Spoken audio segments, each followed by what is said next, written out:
Hello, my name is Staff Sergeant Erin Morgan, and I'm in the United States Army Old Guard Fife and Drum Corps, which is based in Washington, D.C. I live in Fairfax, Virginia.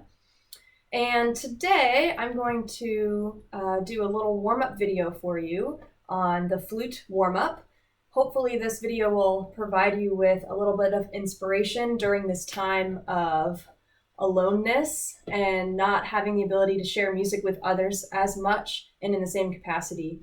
So my goal is to offer you a little bit of inspiration, hopefully, and maybe some different ideas that you haven't yet thought about on how to warm up on the flute.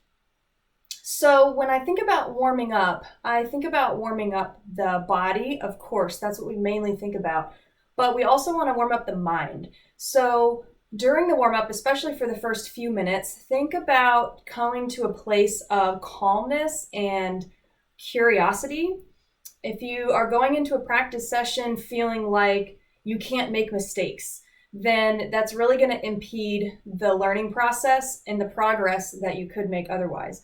So try to come to a place of curiosity, of awareness, of being aware of what you're doing and what your body feels like. Now for the body, we want to warm up. Number one, the most important thing that I think about warming up is my support system. We play the flute, which is a wind instrument. So it creates the sound by blowing air through it. Okay, pretty basic. But that air has to be well supported in order to produce a strong supported sound, of course. So when we're warming up, we want to make sure that all of the support system is working, okay? So you've probably heard of the diaphragm. That is here underneath your rib cage. It's a muscle, and that's where we want the sound to feel like it's originating from. And if you notice, my belly right here is pretty far away from my hands and my flute.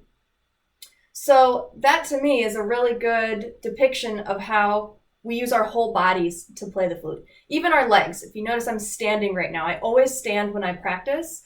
And when I perform solo, we can't always stand if we're in a band or an orchestra.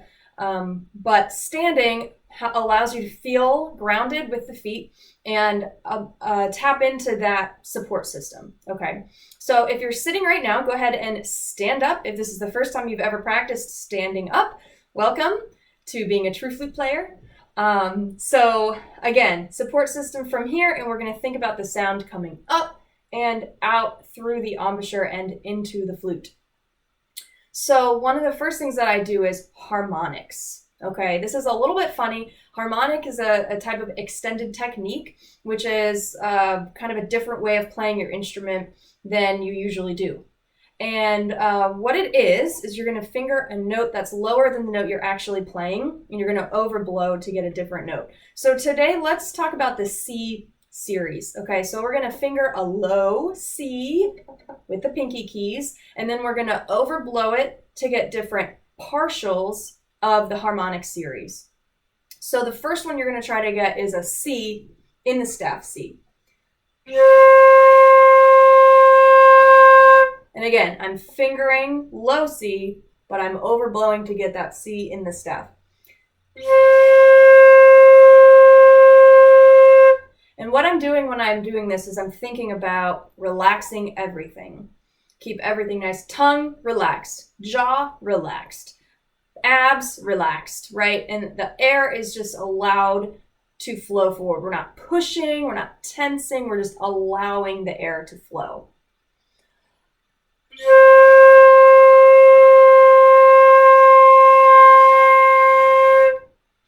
Then we can continue to go up the series. The next note up in the series is a G, and this is just based on physics.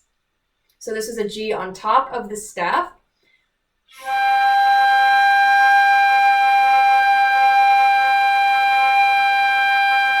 Same thing, I'm aiming for the center of the pitch, whole body relaxed. Next one up is a C above the staff.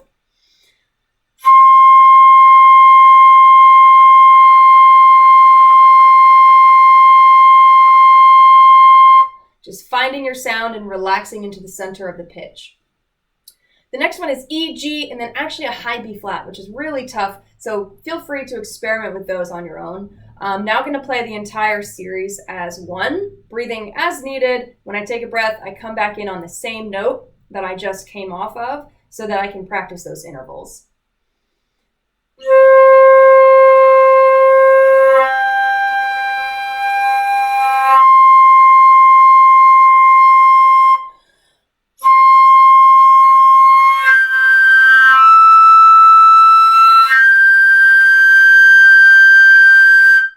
And now is the high G.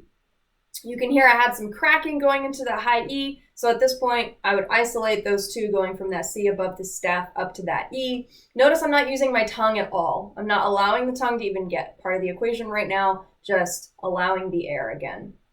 So that's harmonics. After playing the series, I like to play each individual note and then slur over to the regular fingering note, which sounds hard because you're all the way down here on these low C keys, but you can just leave your pinky there the whole time. So here's C in the staff.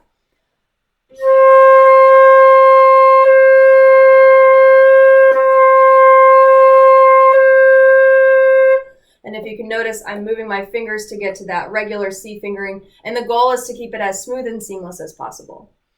Now that I feel like my support system is kind of awake and knows, okay, we're going to practice now, we can go into some long tones. Okay, long tones are extremely important every day to do long tones. I still do long tones every day to get that foundation of the tone, okay? And if you're trying to improve your tone, the most important thing you can do is long tones. So have your metronome out. That's what I'm doing over here, getting out my metronome. I have the Tonal Energy app. It does cost a few dollars, but it's really awesome. And it's a metronome and a tuner all in one. So I have my metronome here. I'm going to put it on 60 beats per minute. Yes, quite slow. Our long tones need to be slow. That's the point. Long tone, playing a tone for a long time. And having the metronome on keeps me disciplined, right? Because we're going to want to speed up because we're playing this note for so long. So keeping the metronome on will help. This is a long tone exercise, one of my favorites from the Moyse book. Marcel Moyse was very important French flutist that pretty much developed what we do now as modern flutists. And he has this long tones. First one in his De la Sonorité book goes down by chromatic half steps, starting on a B in the staff. B natural, okay? In the staff's a really great note to start on because it's nice and stable with the fingers. Middle register, we want to start in the middle to low register and build up from there. So I'm just going to do a few repetitions just to demonstrate. Feel free to pause the video at any time to try it out on your own and maybe play the entire exercise. So again, I'm starting on a B in the staff, and just kind of listen to what I'm doing and see if you can replicate that on your own.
And so on.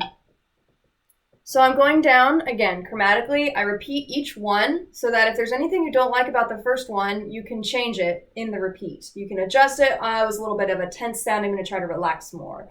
Felt like my teeth were close together. I'm going to try to open up that oral cavity a little bit more. Whatever adjustments you want to make. If you can't hear what you want to do, day after day of doing this, you will begin to hear differences in the tone and you'll be able to decide what you like. I also highly recommend listening to a lot of recordings of professionals. Find a professional that you love their sound and listen to them every day. Find recordings on YouTube And having that sound in your ear helps a lot to try to reproduce that sound on your own.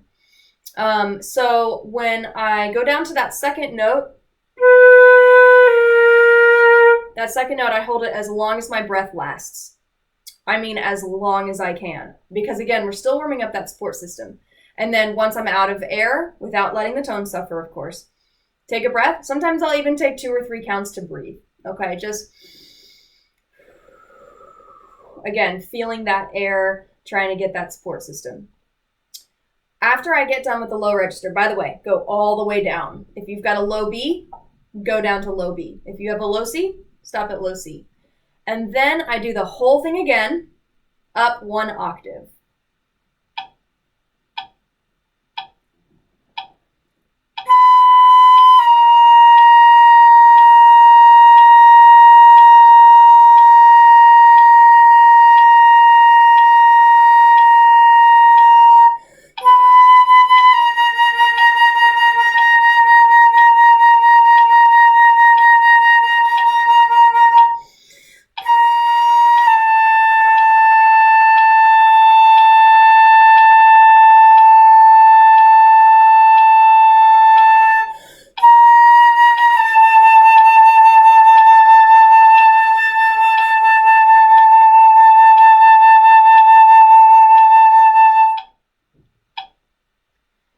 All the way down to be in the staff where you started the first exercise.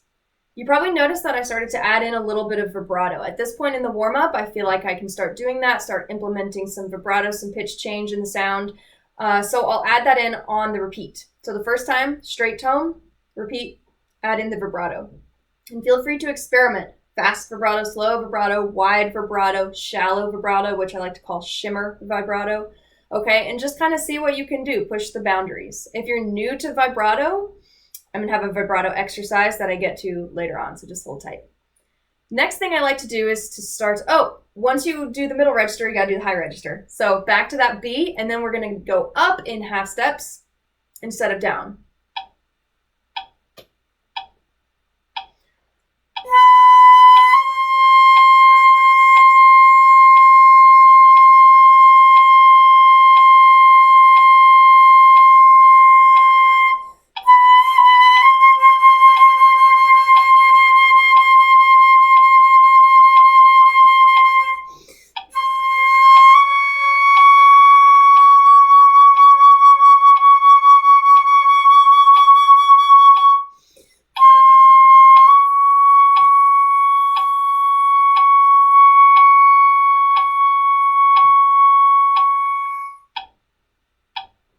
All the way up as high as you can go, up to high C.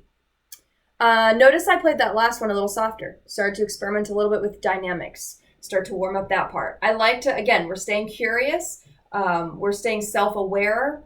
And as we start to add in the dynamics, we're starting to push those boundaries to what we're comfortable with.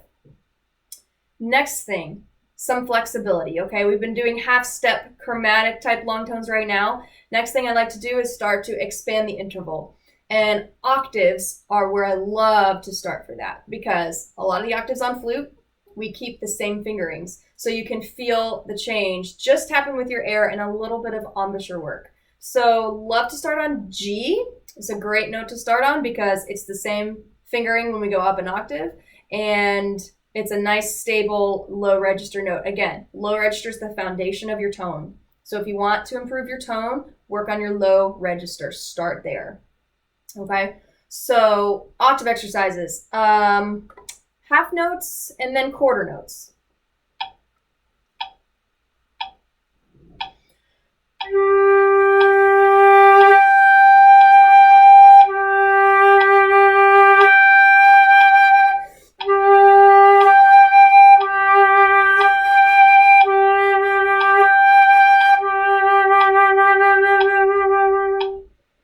Up chromatically, 1/2 step higher, so G sharp, A flat.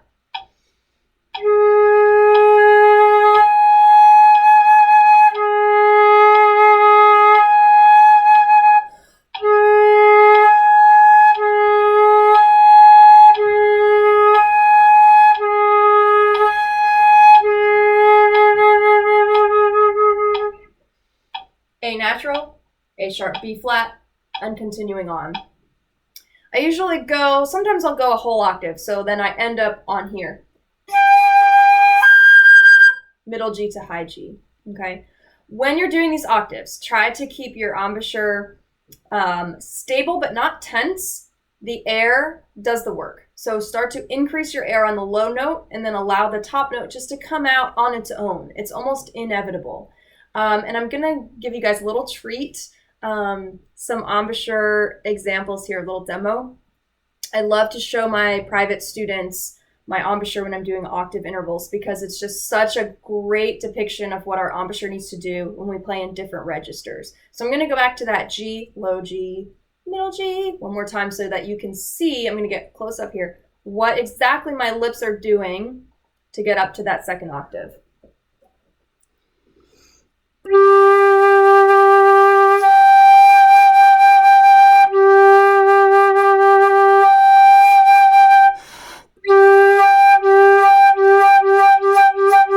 So you can see that there's some movement there. Now, number one most important thing is the air. So make sure that the air is behind the sound. If you do this lip action, but don't have the support, it's gonna be out of tune. It's not gonna feel like a big sound. So it has to be with the air. Then with a little bit of lip action can help us with a beautiful tone, centered pitch, and being in tune. So make sure you're listening for being in tune for these octaves. If you're not sure if you're in tune, just put on the tuner. Like I said, this guy here, this Tonal Energy app, has a metronome and a tuner, and you can have the tuner on while the metronome is on as well, which is pretty cool. Moving on, the vibrato exercise that I mentioned. Pick a note. I love starting on like a C in the staff because it's such a flexible note on the flute. Open tube, almost no fingers down. Very easy to manipulate the airspeed. And I do different rhythms to the quarter note equals 60 tempo with the waves. I'm just gonna play it for you and hopefully you can hear through the video the waves going up and down. I'm gonna start with eighth notes. You can start with quarter notes too. I'll start with quarter notes. Then eighth notes, triplets, 16th notes, fives, and even sixes, each on one beat. So this is quarter notes.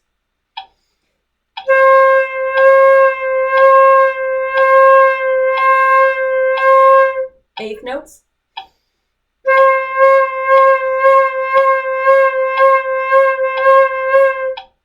Triplets, getting faster.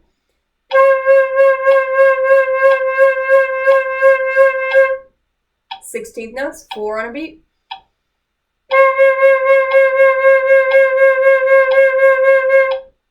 Fives, you can think Philadelphia or University on each beat.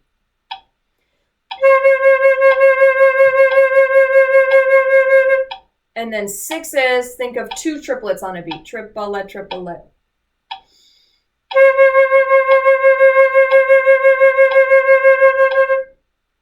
Now, all of these vibratos are metered, what we call metered vibrato. I'm counting the pulses on each beat. We don't really want to use that kind of vibrato in music because it sounds structured, right? We just want it to sound organic and expressive. And if we are counting the beats and changing the rhythm, then it sounds a little bit too robotic. But doing this vibrato exercise, again, we're warming up the body. And if you want to work on vibrato, it's a great way to gain control of your vibrato. Control. So we want it to ultimately sound expressive and organic, but in order for that to happen, you have to have control over what you're doing. You can't just have this vibrato switch that's on or off. So you want to be able to pick, do I want fast, do I want slow, do I want wide, do I want shallow? So this exercise I love to use for that, trying to make the pitch as wide as possible. Another tip is that if you turn on the tuner doing vibrato, you will see the pitch go up and down. And so you can see, am I going up as much as I'm going down? Am I going down as much as I'm going up? Because if you don't, if you go up higher than you're going down, it's going to make you sound sharp because that basis of pitch, that zero axis is going to be shifted up. That's just what the ear does. So it's a pretty good idea to do it with a tuner every once in a while. I don't do it that way every day, but just if I want to know where I'm at with it, you can check on it. Or if you're new to vibrato, you can do that to try and get the pitch to really go up and down. Try to make it as wide as possible because then it's easier if you want to do it narrower, you can. But if all you have is this narrow vibrato, then you have, you really got to work on it to get that depth of the sound. Okay, so one other thing that I didn't mention is singing and playing and flutter tonguing. These are other two extended techniques that I really like to use, like the harmonics that we started out with. This is a great way to warm up fast. If you only have a couple minutes, you had 5 classes and now you're going to band, you can sing and play at the same time or flutter tongue. And it really helps me to get the support system in action fast. Okay. So singing and playing is just a drone. I don't usually worry too much about the pitch of the singing. So if you're like me and you're like singing, no, don't worry. It's really just a drone. It's just engaging the vocal cords to allow them to get out of the equation so that you know that your air is doing the work. So let's go back to that moist long tone that we did in the beginning and just add some singing and playing.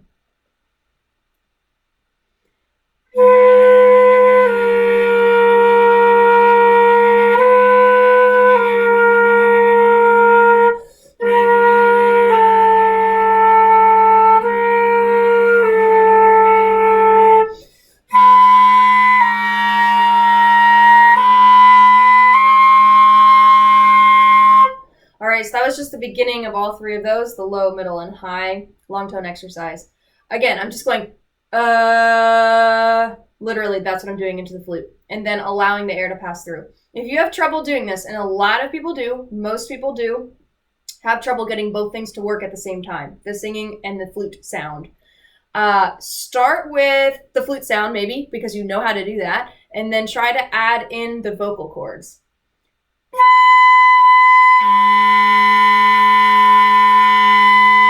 And try not to allow the flute sound to stop, okay? If the flute sound stops as soon as you start to engage the vocal cords, what that means is that you're not allowing the air to pass through. If the sound stops, that means air's not going, okay? Red flag. So the vocal cords being engaged and vibrating, and then the air also passing through, that means your vocal cords aren't doing the work. They're not forcing the sound out. So I love doing it. It kind of gets the vocal cords like out of the way and say, okay, I'm not voicing my notes on the flute, which is something other instruments do, but not on the flute. The flute is like singing. We want to be open and relaxed all of the time. Great exercise. If you have trouble singing and playing right now for the first time, good. You should be excited, because as soon as you can make it happen in all registers, by the way, because it's tougher in some registers than others, you are going to see that your tone improves immensely just by doing that. The other super cool secret tip I have is flutter tonguing. Flutter tonguing is the flut, like the Spanish R, okay, with the tongue. If you can't do that, some people flutter tongue with the back of the throat, kind of like a growl. I don't do it that way, but that is a way that you can do it. Flutter tonguing is good because it makes, again, it's all about the air, right? We all just keep going back to that. If the air is moving and pushing, it's like a windmill. It spins, and that's your tongue, okay? If the windmill stops, or if your tongue stops when the flute tone starts, that means the air is not going, okay? It's not going fast enough, it's not supported. So again, into the flute while I'm playing.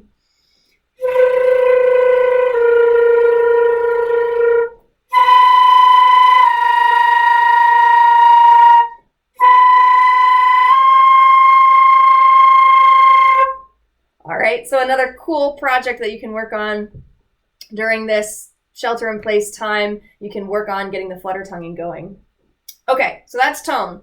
Now, moving on to technique, okay? We hopefully have the sound system, the support system going, our air is ready to go, our lips got some warm-up action during the octave exercise. Now we gotta warm up the fingers, because we're a woodwind player, and we're pretty much known for being able to play fast, okay? Something that the woodwind instruments do all the time. So we got to make sure that our fingers are warmed up and moving. So starting out with chromatic scale is a great way to start warming up the fingers. I love to do this exercise either in 1 octave or 2, so I'll show you how to do both. I just switch it up. I just do something different each day. Try not to do these same exact exercises every day, otherwise I get bored. So change up your exercises. There's a million exercises out there. I'm only giving you a couple here, some suggestions. but there's so many more out there that you can do. So I love chromatic in triplets.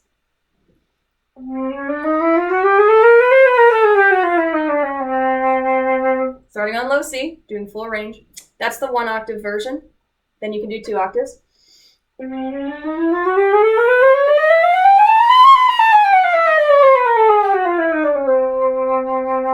All the way down to that low C. If you're really high speed and you've got that low B, start on low B. Why not? So I'll do that full range of the instrument. Okay, so again, for the 1 octave one, you start on C, then you start on C sharp, then on D.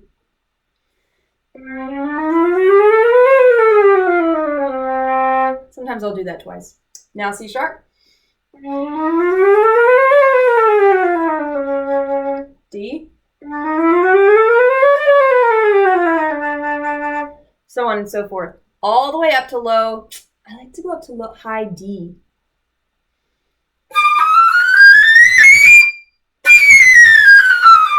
So again, one at a time. We wouldn't just jump to those super high notes, but stopping on high C is fine too. Or G, whatever your highest note is. Just go up to that note. Okay, so we got our chromatic fingers going. Next thing, scales. Scales! You knew it was coming. You knew there were going to be scales as part of this warm-up.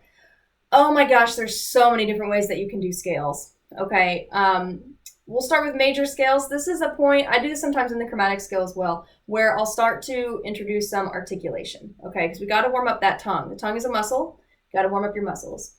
So let's take just a 2 octave scale. I'm going to start on F, okay? And if you do it in 2 octaves, 16th notes actually work really well. Let me get a faster tempo than 60 going for you. Okay, so this is 110. Use whatever tempo you want. Sometimes I'll do 100. Sometimes I'll do 132. Sometimes I do 144. It just depends, you know, again, changing it up every day, okay? So I'm at 110, good medium tempo, and I'm going to play my F scale 2 octaves and 16th notes.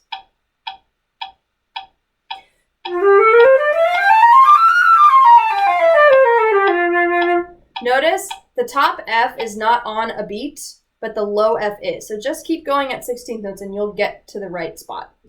All 12 scales every day. All 12 scales every day.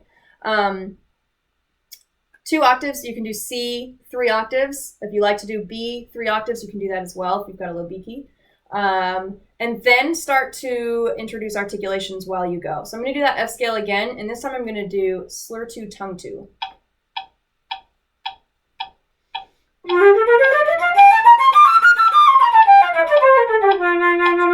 Tongue 2, slur 2.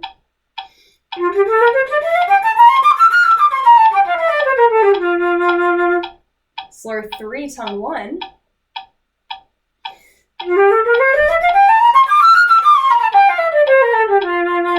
Switch it. Tongue 1, slur 3.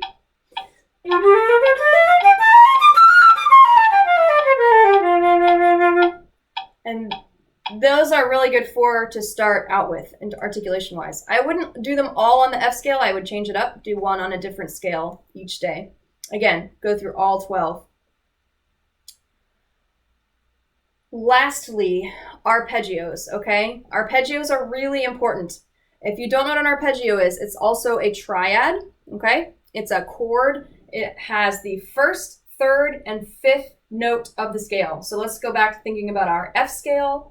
First note is F. Third note is, if you're fingering up the scale, F, G, A. C is the fifth note. So F, A, C is our F arpeggio.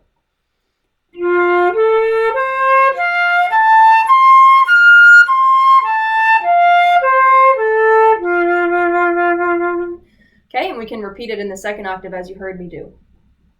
So we should play all 12 of our arpeggios. If you need to write it out first, please do it. Like, you'll memorize it in time for sure, but write them out, find them online. Every scale has their defined arpeggio. Arpeggios are great in triplets because there's 3 on an octave. And then you can do it chromatically up through the scale, and then you can add articulations like before. So I know this is a lot of stuff. I'll just demonstrate a little bit for you. So I'm going to start on F again. Thinking in triplets.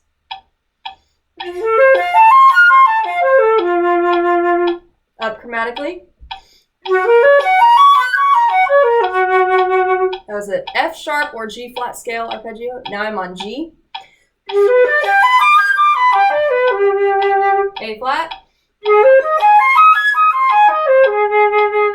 And now I'll start to add in articulations. Here is slur 2, tongue 1, A major.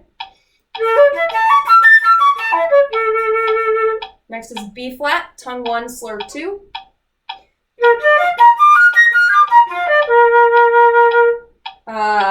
Slur 3.